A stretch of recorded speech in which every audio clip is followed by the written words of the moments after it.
안녕하세요. 경성대학교 글로컬문화학부에서 문화콘텐츠 전공 교수로 있는 김민옥입니다. 만나 뵙게 되어서 반갑습니다.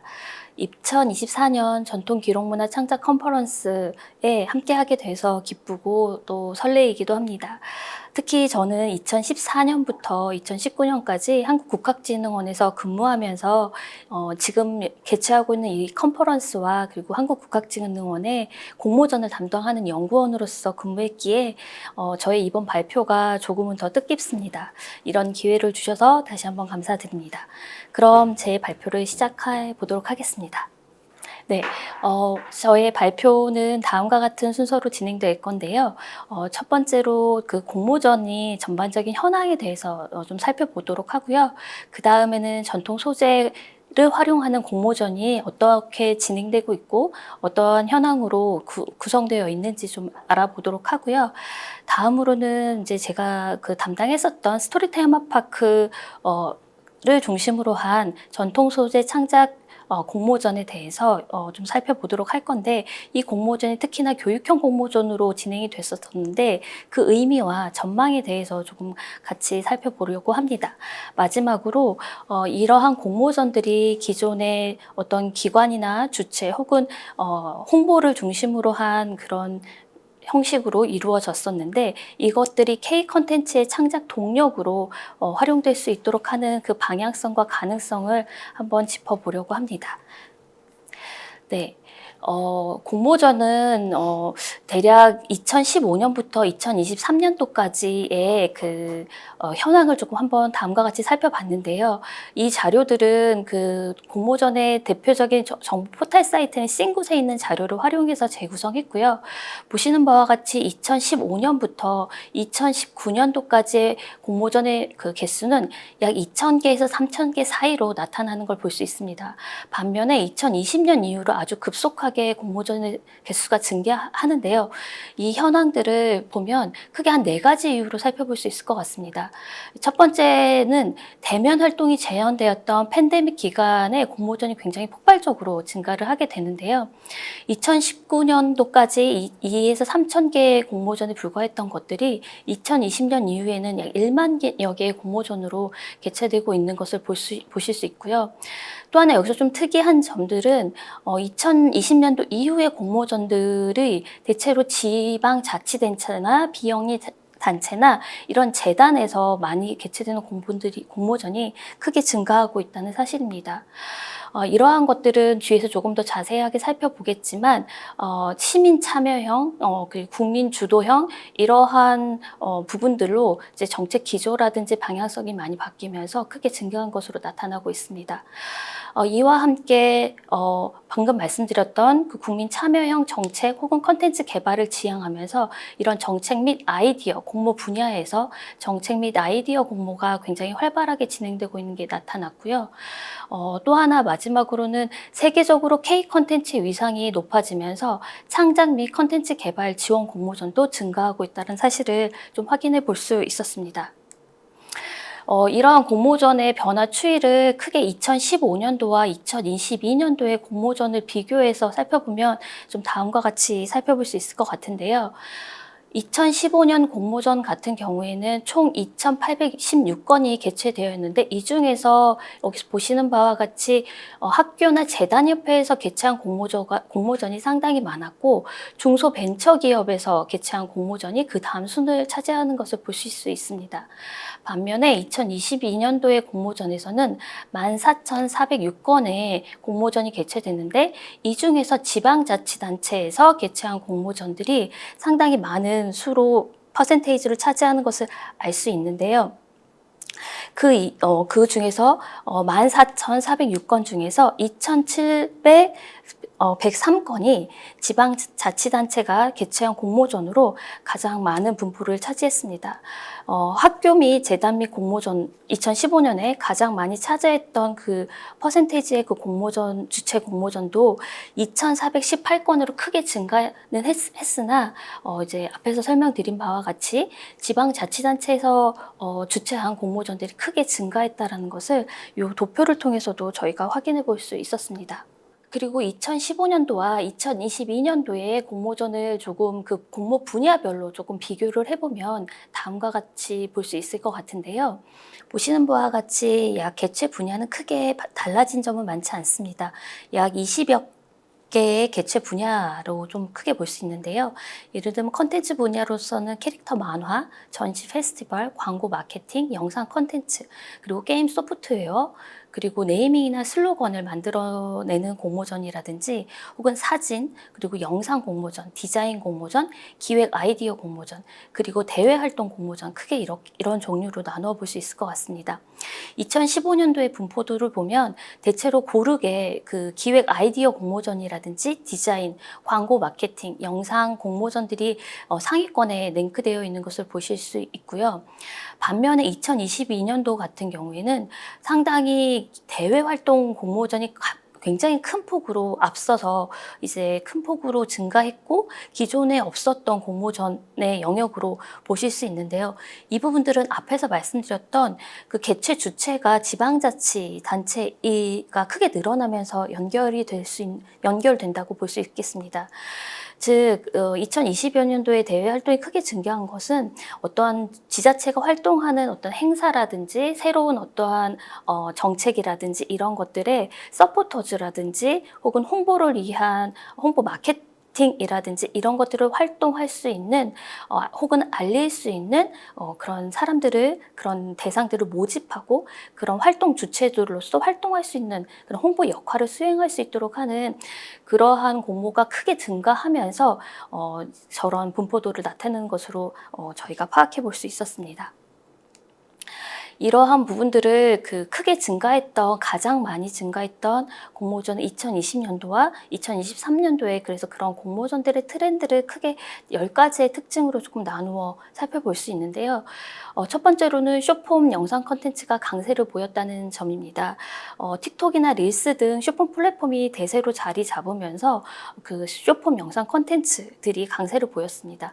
기존의 2015년도의 영상 콘텐츠들은 대부분이 장편 혹은 단편, 그래서 저사가 있는 영상 콘텐츠를 공모했다면 최근의 공모 콘텐츠들을 보면 대부분이 그런 간단한 숏폼 콘텐츠에 적합한 공모전으로 그 흐름이 바뀌고 있음을 파악해 볼 수 있었습니다.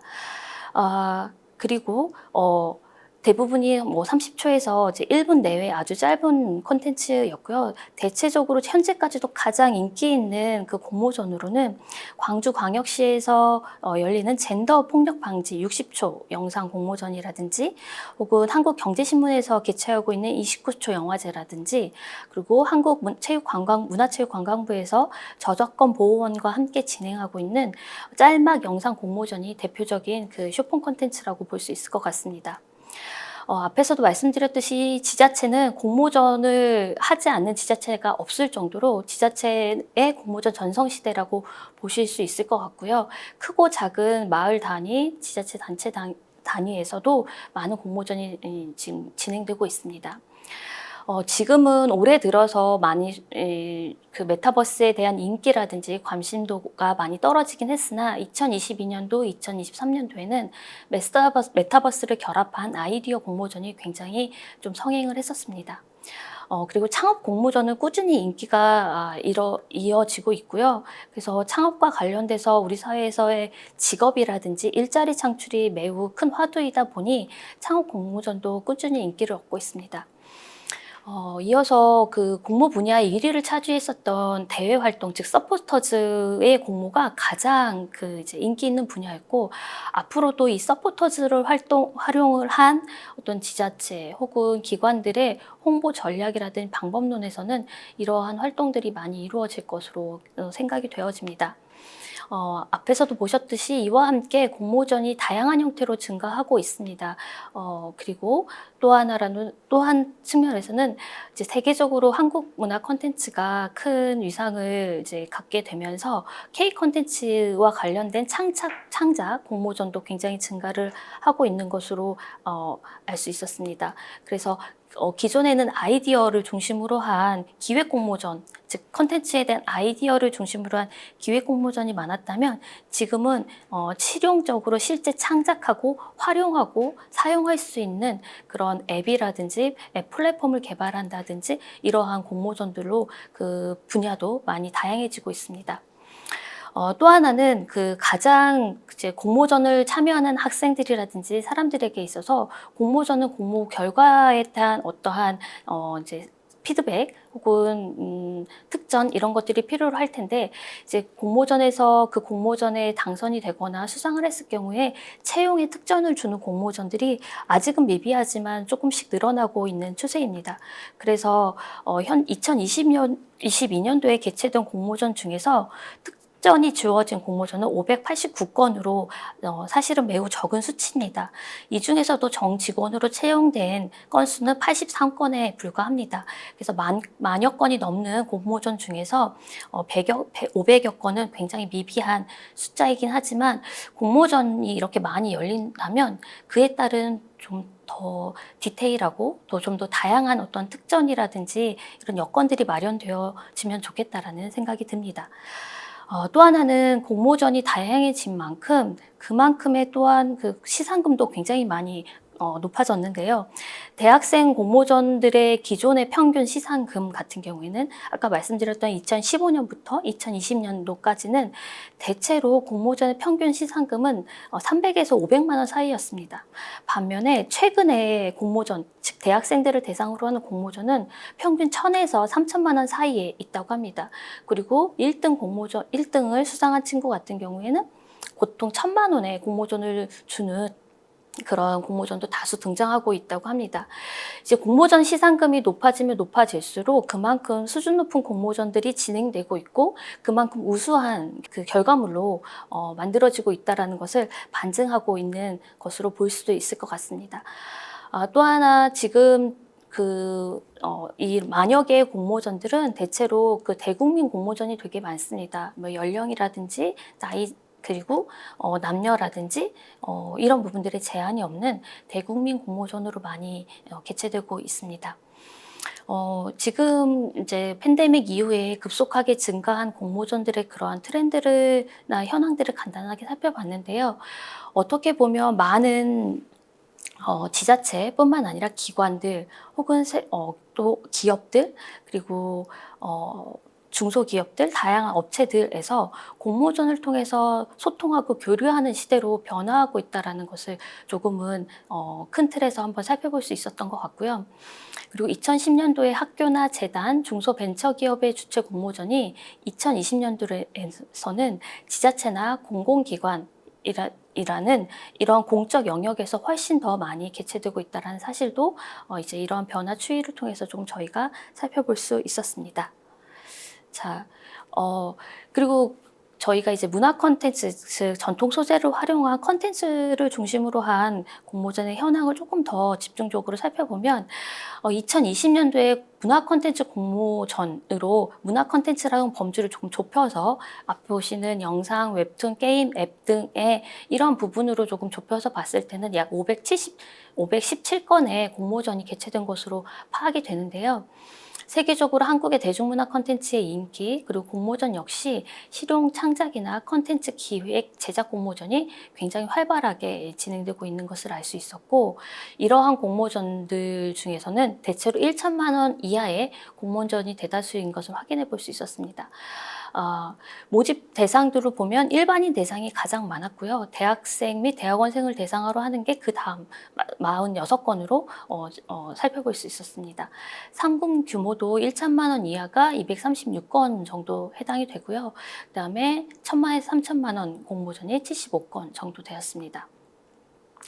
그리고 전체적으로 가장 인기 있었던 공모전 같은 경우에는 교보문고의 스토리 공모전, 그리고 기업가 정신 컨텐츠 공모전, 잡지 미디어 컨텐츠 공모전이 가장 많은 그 공모에 이제 사람들이 응모를 했던 그런 공모전으로 분석해 볼 수 있었습니다.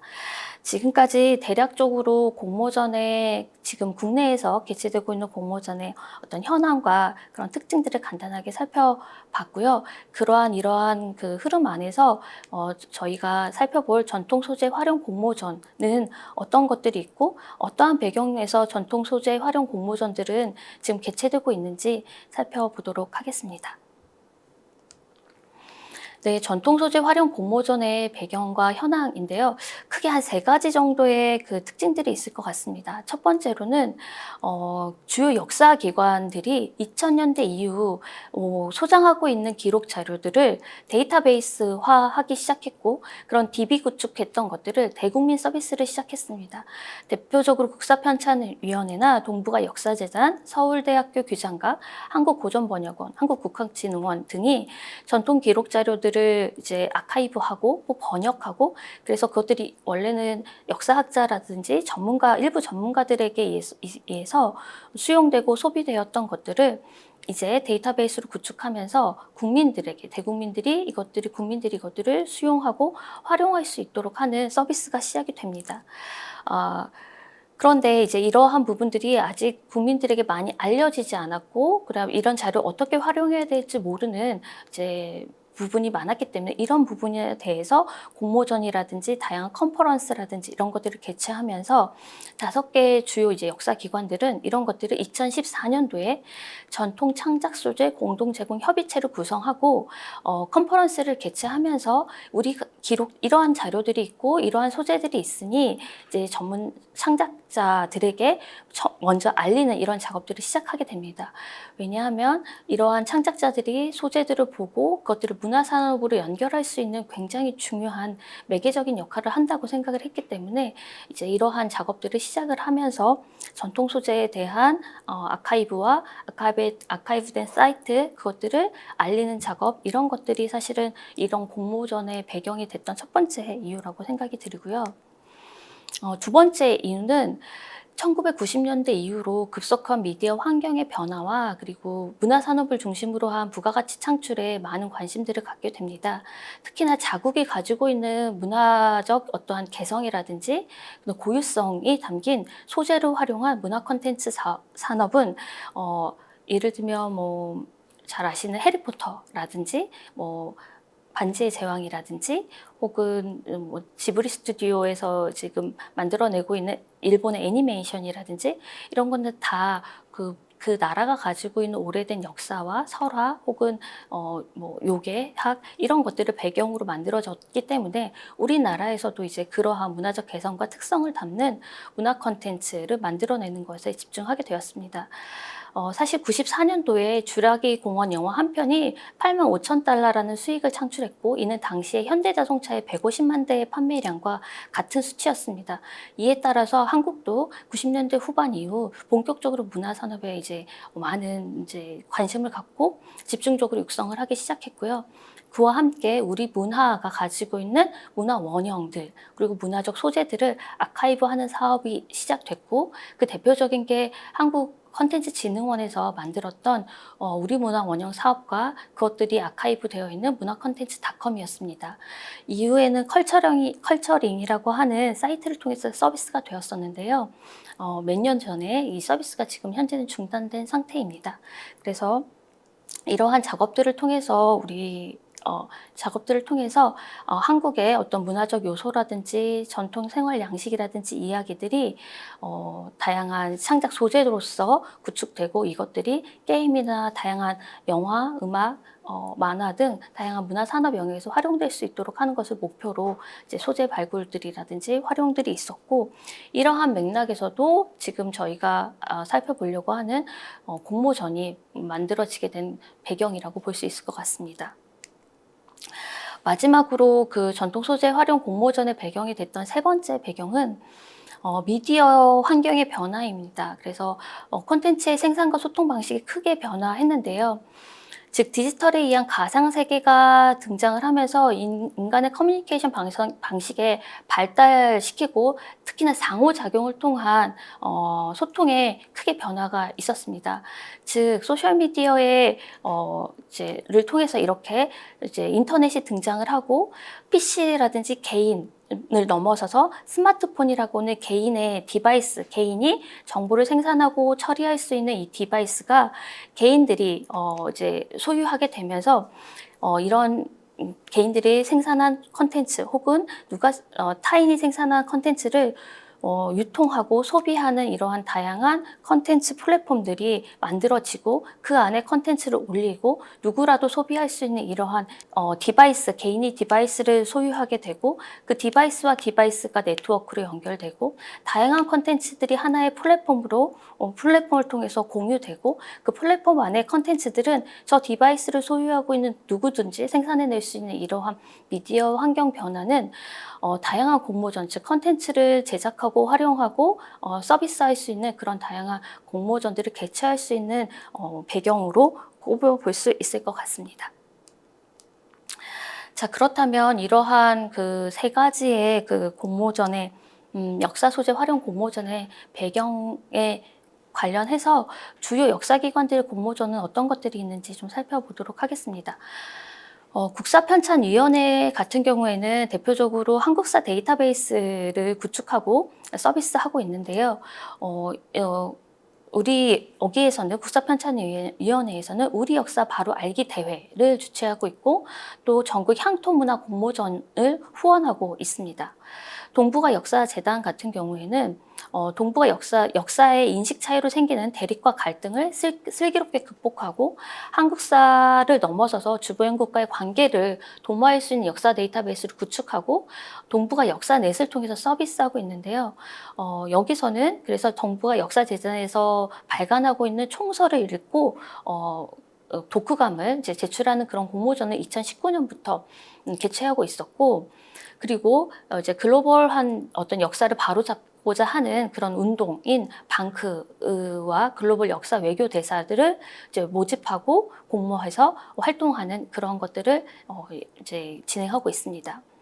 한국학중앙연구원은 조선 왕실 도서관이었던 장서각이 소장했던 10만여 건의 고문원과 전국 명가의 기탁 자료 등을 데이터베이스를 구축하고 이제 장서각 디지털 아카이브로 서비스하고 있는데요.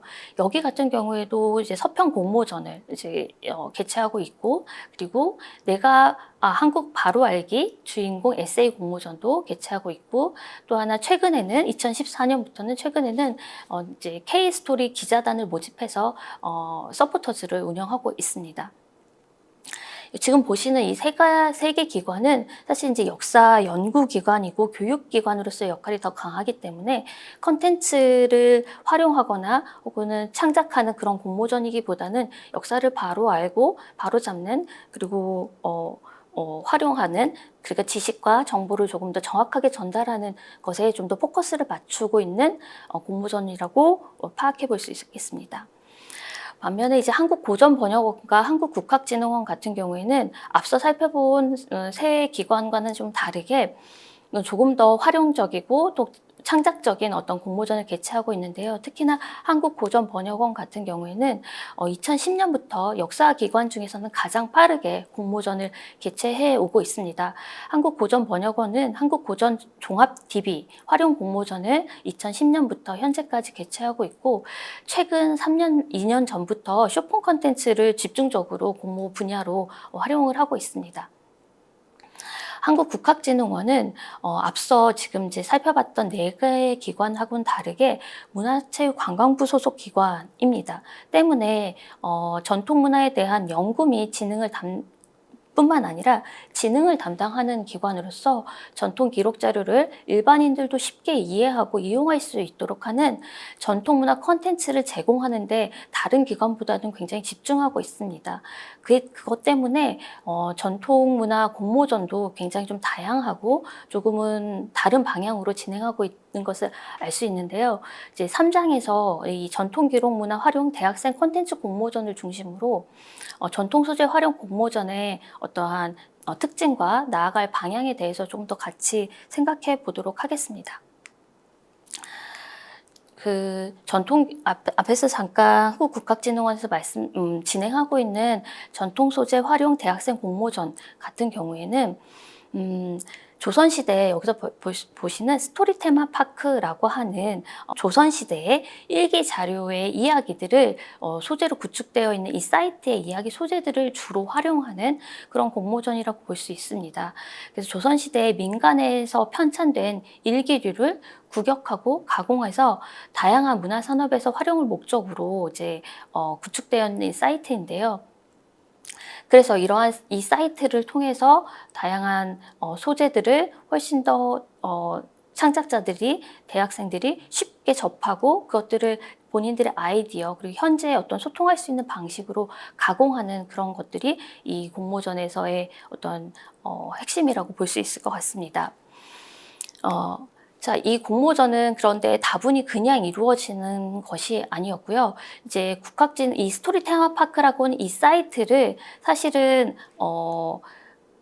창작자들에게 공유시키고 알리는 작업에서부터 시작했기 때문에 지금의 스토리 테마파크의 공모전이 교육형 공모전이라고 하는 틀을 갖추게 되고 다른 공모전과는 다른 방향성을 가질 수 있었던 되게 중요한 원동력이었다고 생각이 되는데요. 그거에 대해서 먼저 잠깐 말씀드리도록 하겠습니다. 앞서 이제 한국의 데이터베이스, 즉 역사 기록 자료라든지 전통 소재들이 아카이브되고 이제 서비스화 됐지만 그 자료들을 어디서 봐야 할지, 어떻게 봐야 할지, 어떻게 이용해야 될지에 대해서는 창작자들을 뿐만 아니라 대중들은 쉽게 알지 못합니다. 그래서 이제 스토리 테마파크를 구축을 할 때 먼저 일부 구축이 되었었을 때 창작자들이 그 기록 자료가 실제 작성되었던 장소, 그것들이 작성되었던 공간들을 창작자들에게 실제 경험시키고 그 이야기와 연결시켜서 해볼 수 있도록 하는 팸투어가 먼저 시작됩니다. 그래서 창작자들에게 안동, 경북 지역의 문화유산과 연계해서 아까 말씀드렸던 일기 자료의 데이터베이스가 구축되었던 스토리 테마파크의 창작 이야기 소재를 같이 소개하면서 그 소재와 연결된 지역의 공간이라든지 문화들을 같이 경험해 볼 수 있는 그 기회를 주고 그 창작자들이 그런 이야기 소재라든지 공간을 활용한 콘텐츠에 대해서 관심을 갖고 어떠한 창작의 모티프로 활용할 수 있도록 하는 아이디어를 주는 그런 작업들을 꾸준히 했었습니다.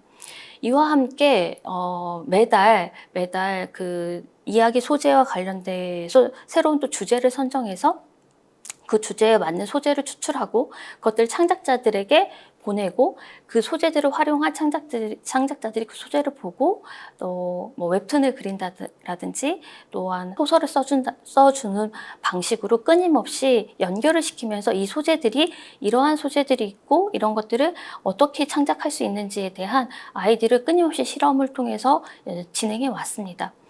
그러한 와중에서 지금 대학생들을 대상으로 한, 즉 예비 창작자들을 위한 교육형 공모전이 실행될 수 있었습니다. 그 이유는 기성의 프로 창작자들이 이미 스토리 테마파크에 대한 이야기 소재에 대해서 알고 있었고 접근했고 그것들을 어떻게 활용해 봤는지를 알았기 때문에 그것들을 가지고 대학생들이 1차 아이디어를 내면 그것들을 가지고 멘토라고 하는 시스템, 즉 교육을 통해서 그것들을 디벨롭 시키는데 훨씬 더 유용하게 작업할 수 있었던 것 같습니다. 이후에서도 다양한 창작자들과 끊임없이 1년에 한 번 네트워크를 통해서 역사와 전통문화, 전문가와 창작자의 만남을 통해서 끊임없이 전통 소재, 기록자료의 활용 방향과 어떻게 하면 조금 더 상생할 수 있는지를 모색해 왔고 그러한 과정 안에서 창작자 스스로도 기획서를 작성하고 다양한 투자자와 제작사들과 콜라보레이션을 하거나 투자 유치를 한다거나 방송을 통해서 방송국과 연계를 한다던가 하는 다양한 작업들로 만들어지면서 스토리 테마파크라고 하는 즉 조선시대 일기 자료의 다양한 활용 가치를 증대시켰고 특히나 그 중심에는 대학생들 즉 예비 창작자들을 위한 교육형 공모전이 가능했다라고 하는 측면을 말씀드리고 싶습니다.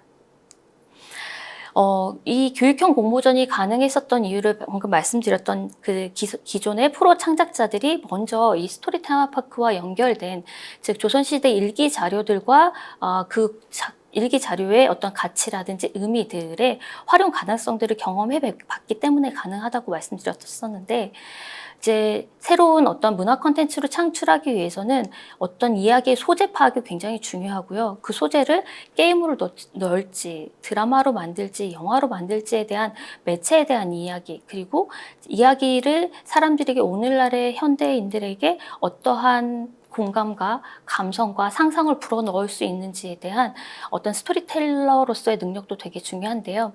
이 부분에 대해서, 즉 스토리텔러 그리고 매체에 대한 이해의 부분들에 대해서 아까 말씀드렸던 전문 프로 창작자들이 이제 멘토로 참여를 하게 되고, 소재에 대한 부분들은 기관의 역사 전문가들이 참여하게 되고, 그리고 그런 것들이 최종 잘 수합이 되고 기획이 되게 되면 그것들이 이제 전문 피칭 전문가에 있어서 많은 프로 투자자나 제작자들 앞에서 이제 대학생들의 공모 결과를 이제 최종 프로모션 할 수 있는 그러한 그 설계가 가능했던 게 사실은 이 국학진흥원에서 진행하고 있는 그 대학생 공모전이라고 볼 수 있을 것 같습니다.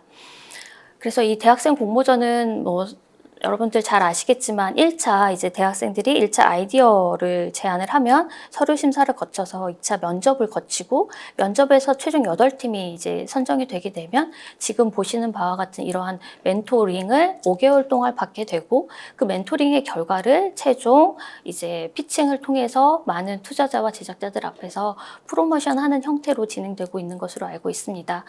이러한 것들은 스토리 테마파크, 즉 전통 기록 자료들의 활용의 가능성, 즉 창작 인프라를 어떤 방식으로 생태계로 구성해 나아가는지에 대해서 아주 좋은 사례 중에 하나라고 생각이 됩니다. 즉 기록 자료의 수집에서 보존, 그리고 데이터베이스 구축, 즉 데이터베이스 구축에서 저렇게 창작 소재, 즉 이야기 창작 소재로 구축되는 과정 안에서 충분하게 그게 어떻게 활용될 수 있을지에 대한 요구 분석이 철저했고요. 거기서 이제 창작자들의, 즉 시나리오 작가라든지 영화 감독, 드라마 작가, 연출자, PD, 제작자들의 아주 충분한 창작 영역에 있는 사람들이 요구 분석을 들었고, 그렇게 해서 스토리 테마파크라고 하는 조선시대 일기류의 창작 아카이브를 구축하게 됐고, 그것들이 이제 최종 산출물이 문화 콘텐츠로 만들어내기 위한 그런 하나의 생태계를 구성해 냈기 때문에 이제 그 교육형 공모전이 안정적으로 10여 년 가까이 운영될 수 있었다고 생각이 됩니다.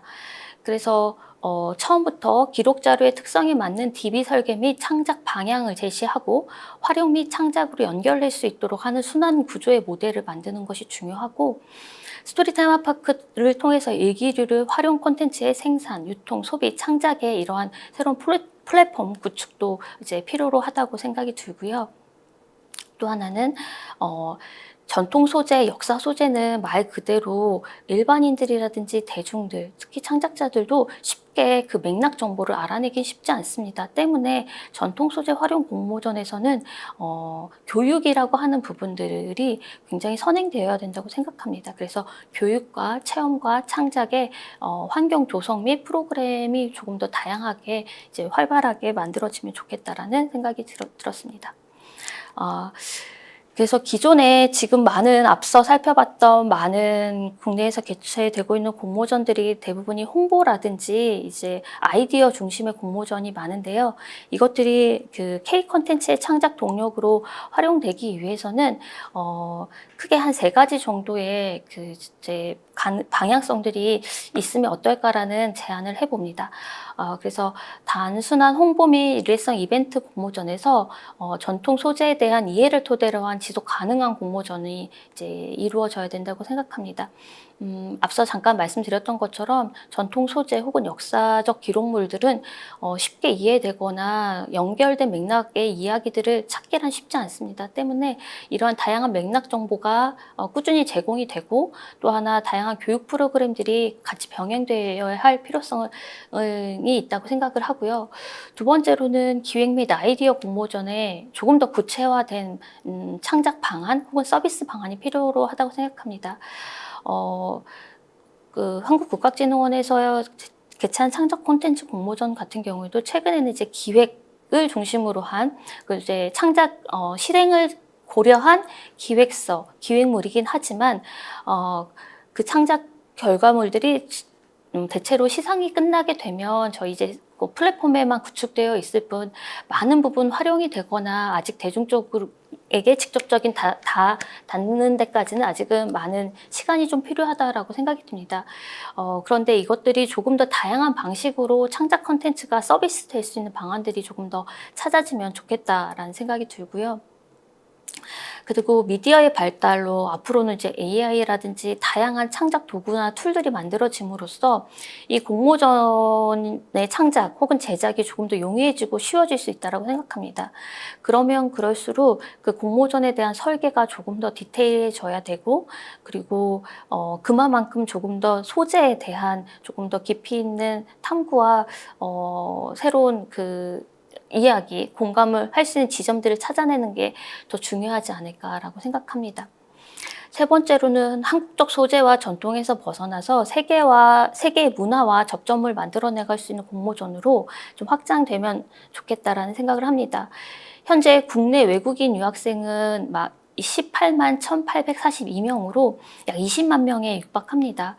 특히나 중국, 베트남, 우즈베키스탄, 몽골, 일본, 미국 등 아시아 국가 학생들과의 문화적 접점은 저희 이제 역사적으로도 문화적인 교류나 접점이 많은 국가들이기 때문에 이러한 전통문화 공모전들을 설계할 때 이런 부분들도 고려한 어떤 설계가 이루어지면 어떨까라는 생각을 하게 되었습니다.